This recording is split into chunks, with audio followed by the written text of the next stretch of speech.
Shopify accélère son virage vers les crypto-monnaies. La plateforme e-commerce propose à ses marchands d'accepter les paiements en USDC. On en parle dans un instant. Le Crypto Daily, le podcast qui traite de l'actualité crypto, NFT et métaverse.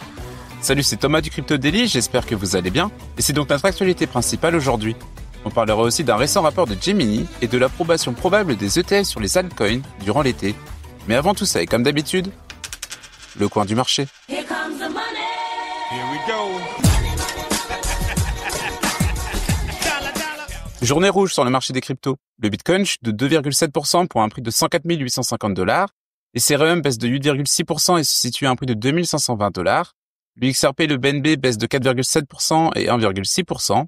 Le Sol chute de 9% et le Doge de 8%. Le Tron baisse légèrement de 0,5%. Et enfin l'ADA perd 7,3%. Shopify intègre les paiements en USDC. Shopify vient de franchir un cap important dans l'adoption des crypto-monnaies dans le e-commerce. Depuis le 12 juin 2025, la plateforme permet à ses marchands d'accepter les paiements en USDC, un stablecoin adossé au dollar. Cette nouveauté, lancée en partenariat avec Coinbase et Stripe, est pour l'instant réservée à un groupe de vendeurs sélectionnés, mais le déploiement mondial est prévu d'ici la fin de l'année. Concrètement, les paiements se font sur le réseau Base et les clients peuvent payer en quelques clics depuis leur portefeuille crypto, que ce soit via un lien de paiement invité ou directement via ShopPay. Et pour les marchands, tout est simplifié, ils reçoivent automatiquement leurs revenus en monnaie locale, sans frais de change ni commission sur les transactions internationales. Ceux qu'ils souhaitent peuvent même choisir de conserver leurs USDC. Mais ce n'est pas tout, Shopify a aussi pensé à l'expérience utilisateur côté marchand. Le système repose sur un protocole open source, conçu sur mesure pour le retail. Il prend en compte la TVA, les autorisations différées, les remboursements, et s'intègre directement à l'infrastructure logistique existante. Bref, l'idée est qu'il n'y ait absolument aucune friction. Côté incentive, Shopify va jusqu'à proposer du cashback aux marchands, jusqu'à 0,5% sur les paiements USDC dans certains pays. Et d'ici peu, les clients pourront aussi bénéficier de récompenses. L'objectif est simple, stimuler l'usage des stablecoins dans un contexte où leur volume mensuel dépasse déjà les 6 milliards de dollars. Et détail important, l'option est activée par défaut. Du coup, si un marchand ne veut pas accepter l'USDC, c'est à lui de désactiver manuellement cette fonctionnalité.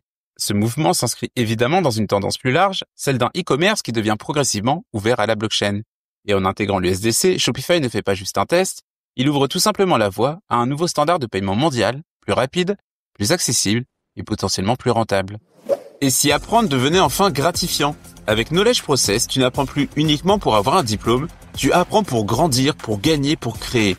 Leur promesse, une plateforme d'apprentissage hybride, tokenisée et accessible à tous, pensée pour te faire progresser à ton rythme et selon tes intérêts.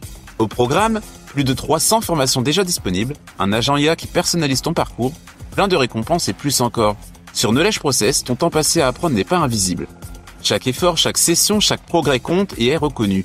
Tu n'es plus juste un utilisateur, tu deviens acteur de ton savoir. Knowledge Process, c'est l'apprentissage qui te donne quelque chose en retour. Une nouvelle façon d'apprendre, plus intelligente et plus motivante.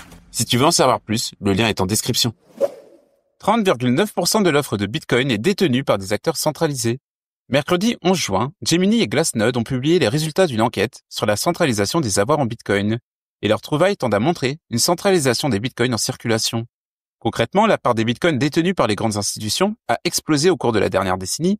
Celle-ci a atteint aujourd'hui 6,1 millions de Bitcoins, soit plus de 30% de l'offre totale en circulation. Selon l'étude, cela représente une hausse de 924% sur 10 ans. Une hausse qui traduit une confiance grandissante des acteurs institutionnels envers le Bitcoin.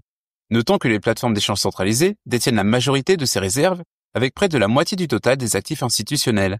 Les ETF ont eux aussi vu leur part exploser sur les 10 dernières années, si bien qu'ils détiennent actuellement plus de 1,34 million de Bitcoin. Sans grande surprise, BlackRock reste le leader de ce marché. De leur côté, les entreprises publiques et privées ont aussi vu leur part augmenter. Et à elles deux, ces deux catégories détiennent plus d'1 million de Bitcoin. En parallèle, bien que leurs avoirs proviennent principalement de saisies judiciaires, les États ne sont pas en reste. Que ce soit les États-Unis, la Chine, l'Allemagne ou le Royaume-Uni, les États détiennent 527 000 Bitcoins à ce jour. D'ailleurs, ces derniers pourraient bien être rejoints par le Brésil, car en effet le pays étudie un projet de loi pour établir une réserve stratégique en Bitcoin. Et oui, car un projet de loi concernant Bitcoin au Brésil vient de franchir une étape majeure en obtenant l'approbation du Comité de développement économique de la Chambre des députés. Ce texte, s'il est adopté, permettra au Brésil d'allouer jusqu'à 5% de ses réserves en Bitcoin.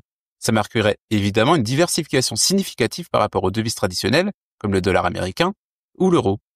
Cette réserve serait gérée par la Banque centrale du Brésil et le ministère des Finances, avec pour objectif de diversifier les actifs de réserve du pays. En tout cas, ça confirme bien une tendance, le Bitcoin est de plus en plus plébiscité. Si tu aimes le Daily, une note et un commentaire nous aident énormément. Aussi, si tu ne veux rien rater de l'actualité, abonne-toi. Les ETF sur les altcoins bientôt approuvés. L'approbation des ETF Bitcoin Spot sur le marché boursier américain s'impose comme un succès sans précédent. En effet, leur lancement explose sous les compteurs avec une adoption qui éclipse l'intégralité des autres fonds émis sur les 30 dernières années. Une dynamique largement dominée par le iShares Bitcoin Trust du leader mondial de la gestion d'actifs, BlackRock. Et ce car en moins d'une année de cotation, il fait 5 fois mieux que le précédent record du SPDR Gold, avec un total sous gestion désormais estimé à 70 milliards de dollars. Un succès qui excite très clairement l'appétit des gestionnaires de fonds, même s'il faut bien admettre que du côté d'Ethereum, la tendance est plus timide. Mais c'est clairement la raison pour laquelle les demandes d'ETF crypto s'accumulent depuis des mois sur le bureau de la SEC.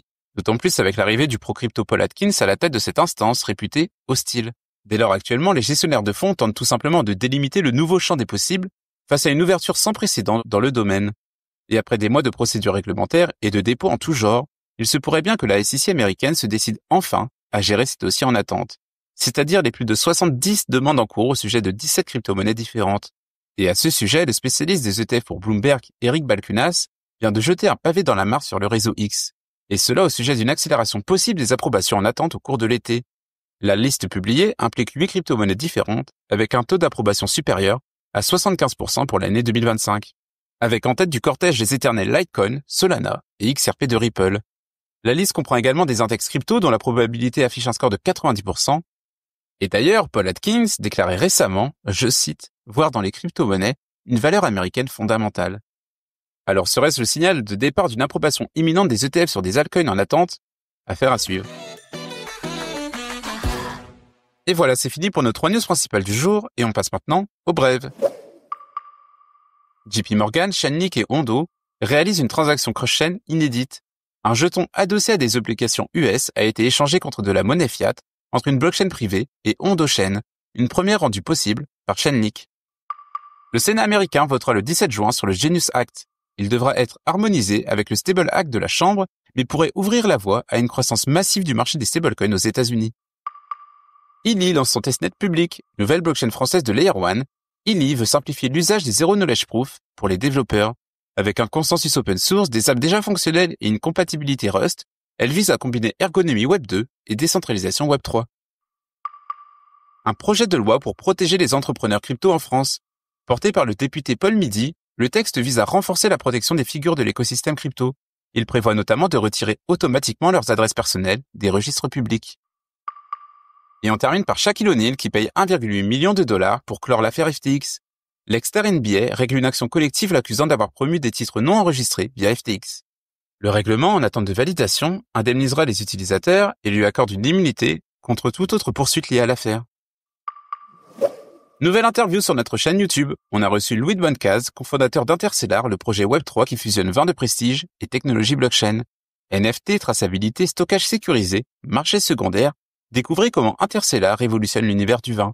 Le lien est en description, bonne vidéo à tous. Et voilà, c'est la fin de ce résumé de l'actualité du jour. Évidemment, pensez à vous abonner pour ne pas rater le suivant.